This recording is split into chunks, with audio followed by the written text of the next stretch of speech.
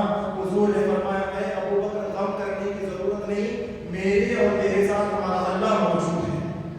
3 دن 3 راتیں اسی غار میں حضور پاک اور حضرت صدیق اکبر نے گزاری، 14 لاکھ صحابہ کی جماعت میں مستقل 3 راتیں اور 3 دن کسی اور صحابی کے یا کسی اور صحابیہ کے یا کسی ازواج کے کسی زوجہ کے کسی بچے کے دخل کے بغیر، کسی کے تشریف آوری کے بغیر اگر کسی نے 3 دن 3 راتوں کو مستقل حضور علیہ السلام کے ساتھ گزارا ہے تو وہ شان اللہ رب العزت صدیق اکبر رضی اللہ عنہ عطا کی ہے، اور ایسی شان 3 دن 3 راتوں والی اللہ رب العزت صدیق اکبر کو عطا کی حضرت آدم سے لے کر عیسیٰ علیہ السلام تک انہیں کسی صحابی کو عطا نہیں فرمائی، وہ شان اللہ نے ابو بکر صدیق کو عطا فرمائی۔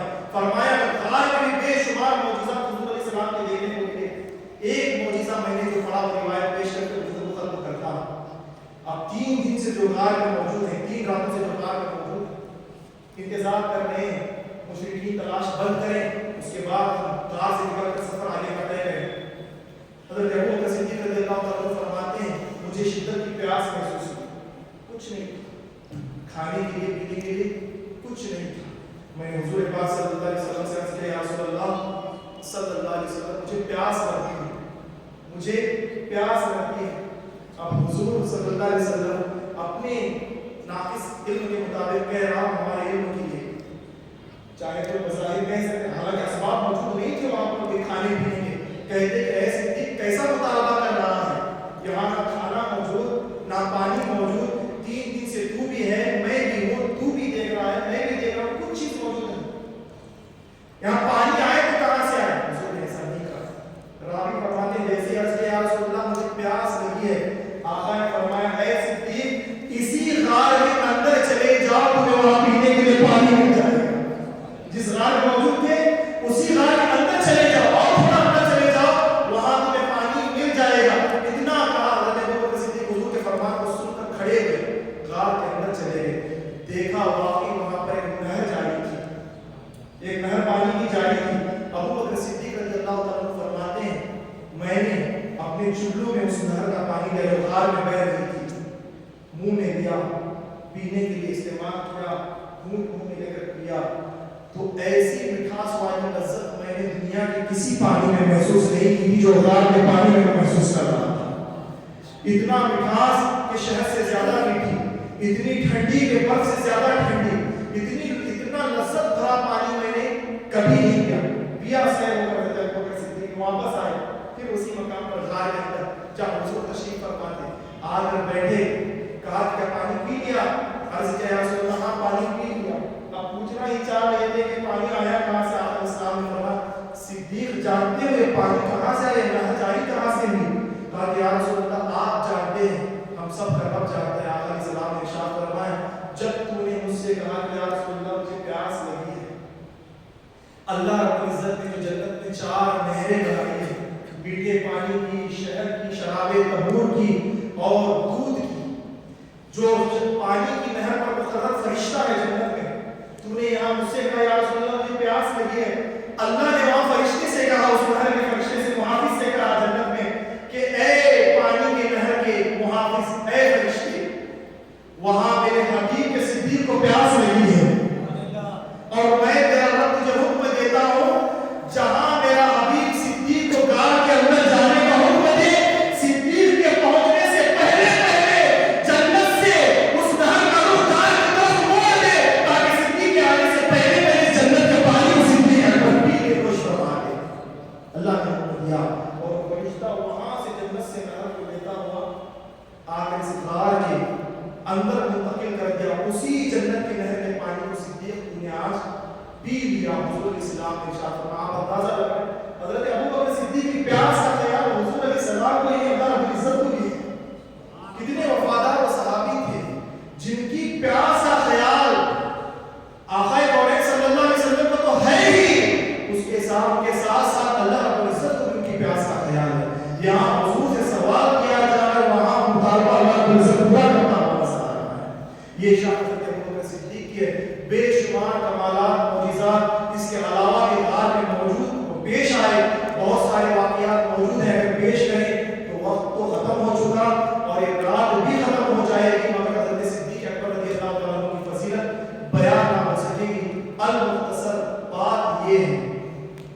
ہر فضیلت کے جامع ہیں حضرت ابوبکر صدیق، ہر فضیلت کے جامع.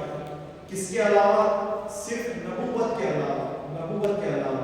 حضور علیہ السلام نے ارشاد فرمایا، حضرت ابوبکر صدیق کا ہاتھ لیا، حضرت عمر فاروق کا ہاتھ لیا، صحابہ کے درمیان کھڑے ہوئے، کھڑے ہو کر حضور پاک صلی اللہ علیہ وسلم نے ارشاد فرمایا، انا و ابی بکر و عمر خلقنا من تربۃ واحدہ. حضور اسلام نے دونوں کا ہاتھ پکڑ کر کہا، انا میں و ابو بکر و عمر اور عمر تینوں کے تینوں اللہ رب العزت نے ایک ہی مٹی سے پیدا کیے ہیں. جس مٹی سے اللہ رب العزت نے مجھے پیدا کیا، مجھے پیدا کرنے کے بعد، میری تخلیق کرنے کے بعد مجھ سے جو مٹی بچ گئی، اللہ رب العزت نے اس مٹی کو ضائع نہیں کیا. اللہ رب العزت نے اپنے شان کے مطابق اپنے مبارک دست اقدس سے ابو بکر کو بھی پیدا کیا، عمر کو بھی پیدا کیا. یعنی نبی جس مٹی سے پیدا ہوئے ہیں، حضور خود فرما رہے ہیں اپنی زبان سے، ہاتھ پکڑ کر دونوں صحابہ کے، ابو بکر و حضرت عمر فاروق کا ہاتھ پکڑ کر فرما رہے ہیں، جس مٹی سے اللہ نے مجھے پیدا کیا، اسی مٹی سے، اسی بچی کی مٹی سے اللہ رب العزت نے عمر کو بھی پیدا کیا اور ابو بکر کو بھی پیدا کیا. تو آپ اندازہ لگائیں، اللہ نے حضور کو جس مٹی سے پیدا کیا تھا، آقا اکرم صلی اللہ علیہ وسلم بشری تقاضے کے تحت اسی مٹی کے اندر، اسی مبارک قبر کے اندر مدینہ المنورہ میں موجود ہے. اور حضرت صدیق اکبر کو جس مبارک مٹی سے اللہ نے پیدا کیا، حضور کے پہلو میں صدیق اکبر موجود ہے. حضرت عمر فاروق کو جس مٹی سے اللہ رب العزت نے پیدا کیا، حضرت ابو بکر صدیق کے پہلو میں حضرت عمر فاروق اعظم بھی موجود نظر آتے ہیں. یہ شان ہے صدیق اکبر رضی اللہ عنہ کی. اللہ رب العزت کی بارگاہ میں دعا ہے، اللہ تعالیٰ ہم سب کو عمل کی توفیق عطا فرمائے. صحابہ کرام رضوان اللہ تعالیٰ علیہ اجمعین کا ادب و احترام کرنے کی توفیق عطا فرمائے. بالخصوص خلیفہ اول کی تعلیمات پر ہم سب کو عمل کا جذبہ و شوق عطا فرمائے. دوران گفتگو کسی قسم کی غلطیاں، خامیاں تو اپنے حبیب پاک کے صدقے سے معاف عطا فرمائے. ہم سب کا خاتمہ بالخیر پر نصیب عطا فرمائے. ہم سب کے جائز مقاصد انسان کی تکمیل عطا فرمائے. استغفر اللہ ربی من کل ذنب و خطیئۃ ما اتوب الیہ وما علینا الا البلاغ. السلام علیکم ورحمۃ اللہ وبرکاتہ. سلام السلام کے لیے کھڑے ہو جائیں.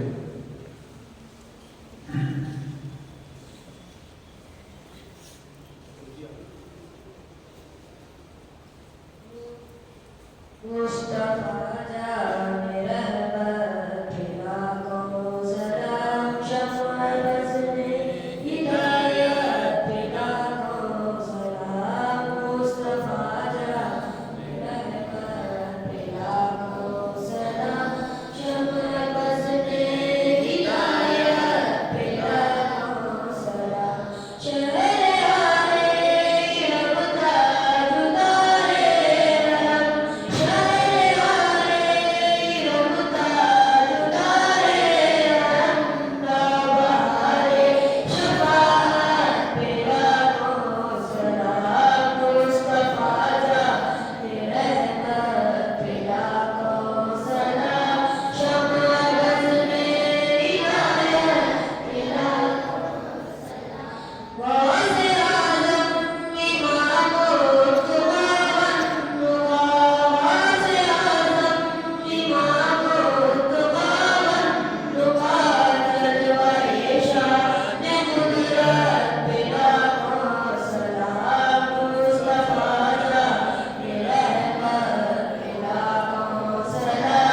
شہر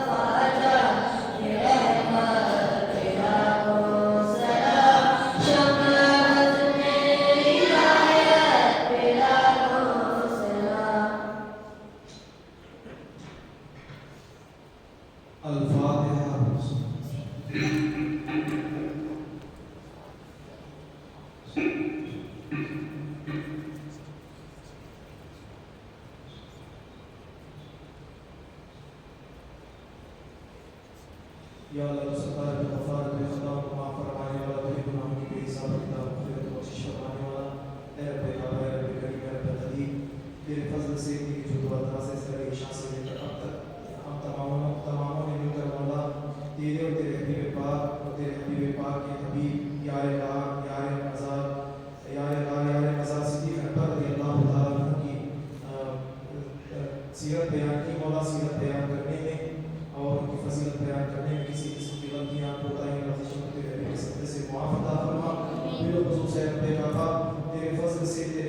سے ہم سب کو صوم صلات کا پابند بنا، تکبیر اللہ کے ساتھ باجماعت ہم سب کو نمازیں پڑھنے کی عادت و توفیق عطا فرما۔ میرے نبی پاک صلی اللہ علیہ وسلم کے صدقۃ وصول سے ہمیں جو پریشان حال ہیں سب کی پریشانیوں کو دور عطا فرما، جو ہمیں قرض میں مبتلا ہیں بارے قرض سے نجات عطا فرما، جو ہمیں بیمار ہیں مکمل صحت عاجلہ کاملہ عطا فرما۔ میرے نبی پاک صلی اللہ علیہ وسلم کے وسیلے سے مولا بالخصوص ہمارے خطاؤں کو درگزر عطا فرما، جو گناہ جانے میں کیے جو گناہ جانے میں کیے سب گناہوں کو معاف عطا فرما۔ حضرت صدیق اکبر رضی اللہ تعالیٰ عنہ کے کردار پر سیرت پر ہم سب کو عمل پیرا ہونے کی توفیق عطا فرما، ہم سب کو مولا ان کے ملفوظات احسان پر عمل کرنے کی توفیق عطا فرما۔ تیرے حبیب پاک صلی اللہ علیہ وسلم کے وسیلے سے مولا بالخصوص ہم سب کا خاتمہ بالخیر عطا فرما، بالخصوص تیرے حبیب پاک صلی اللہ علیہ وسلم کے صدقۃ رسول سے مولا ہمارے بچوں کو علم لدنی علم نافع نصیب عطا فرما۔ تیرے حبیب پاک صلی اللہ علیہ وسلم کے وسیلے سے مولا جتنے بھی علماء سنت دین مدین کی خدمتیں انجام دے رہے ہیں سب کے خدمات کو تیری بارگاہ میں شکر قبول عطا فرما، بالخصوص ہمارے قائد محترم کی عمر دراز میں خیر عطا فرما، عمر جاودانی نصیب عطا فرما، عمر الیاس علیہ السلام عمر خضر علیہ السلام عطا فرما۔ تیرے حبیب پاک صلی اللہ علیہ وسلم کے وسیلے سے مولا تمام علماء سنت کی عمر دراز میں خیر عطا فرما، مزید دین مدین کی خدمتیں انجام دینے کی توفیق عطا فرما، اور جتنے بھی مبلغین دین مدین کی خدمتیں انجام دے رہے ہیں ان کی کاوشوں کو ان کی محنتوں کو بھی تیری بارگاہ میں شکر قبول عطا فرما، بالخصوص مولا ہمارے تجارتوں میں کاروباروں میں بزنسوں میں بے پایہ برکت و رحمت کا نزول عطا فرما، ہم سب کو اس کے لیے سے حال نصیب عطا فرما، اس کے بعد کھانے کھلانے کی توفیق عطا فرما، اس کے بعد سے بچنے بچانے کی توفیق عطا فرما۔ میرے حبیب پاک صلی اللہ علیہ وسلم کے وسیلے سے مولا بالخصوص ہمارے گھروں کا تحفظ عطا فرما، ہمارے گھروں کو ہمارے گھروں کی سلامتی عطا فرما۔ میرے حبیب پاک صلی اللہ علیہ وسلم کے وسیلے سے مولا ہمارے بہنوں کی عزت و آبرو کی حفاظت عطا فرما، ان کو پردہ کرنے کی توفیق عطا فرما، سیدہ کائنات رضی اللہ تعالیٰ عنہا کے نقش قدم پر چلنے کی توفیق عطا فرما، بے پردگی سے اجتناب کرنے کی توفیق عطا فرما۔ میرے حبیب پاک صلی اللہ علیہ وسلم کے وسیلے سے مولا بالخصوص ہمارے مسجدوں خانقاہوں درگاہوں مزاراتوں کی حفاظت عطا فرما، اسلام دشمن داخلے کر مٹانے کی ناپاک کوششیں کر رہی سب کو ہدایت نصیب عطا فرما، تیرا خیر و عزت نازل عطا فرما۔ اسی طریقے سے ہم سب کو مل جل کر تیرے دین مدین کی مزید خدمات انجام دینے کی توفیق عطا فرما، اس دین کے لیے مر مٹنے کا جذبہ نصیب عطا فرما، شوق عطا فرما، مولا ایمان کے ساتھ اس ہماری زندگی کو باقی رکھ اور ایمان بالغیب پر ہمارا خاتمہ نصیب عطا فرما، شہادت کی موت نصیب عطا فرما۔ تیرے حبیب پاک صلی اللہ علیہ وسلم سب کو دنیا و آخرت میں نصیب عطا فرما، مولا تو ان گزارش سرور ہے بہتر دلوں کے عاصم کو جاننے والا ہے، جو مانگا وہ بھی عطا فرما، جو مانگنے سے رہے تیری بارگاہ سے نصیب عطا فرما، اس پر ہم سب پر جزیل عطا فرما۔